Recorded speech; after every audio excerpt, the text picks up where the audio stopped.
लीगी रहनुमा ख्वाजा आसिफ को भी हालात मखदूश नजर आने लगे।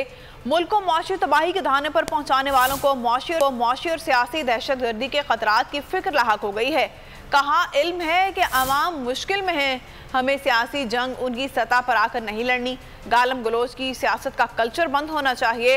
पीटीआई रहनुमा फारूक हबीब ने कहा कि मुल्क को आइन और कानून के मुताबिक नहीं चलाएंगे तो मुल्क कैसे चलेगा।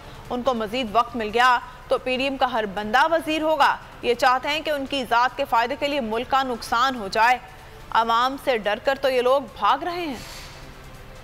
हालात बड़े मखदूश हैं, हालात बड़े फिक्रमंद करने वाले हालात हैं, लेकिन जिस तरह उन हालात से हम निकले थे, अल्लाह रब्बुल इज्जत हमें इन हालात से भी निकाले। हम नेक और साफ सुथरी रवायात के अमीन हैं। हम गाली गलौज वाली जनरेशन नहीं है, वो नस्ल नहीं है, ना हमारी नौजवान नस्ल जो है गाली गलौज की है। अगर हम मुल्क को आइन और कानून के मुताबिक नहीं चलाएंगे तो ये फिर मुल्क आगे कैसे चलेगा।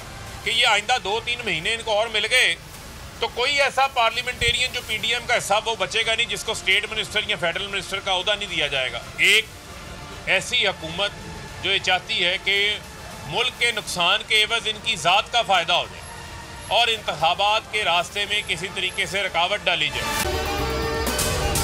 अगर आपको ये वीडियो पसंद आई है तो हमारे चैनल को सब्सक्राइब करें और बेल आइकन को प्रेस करें।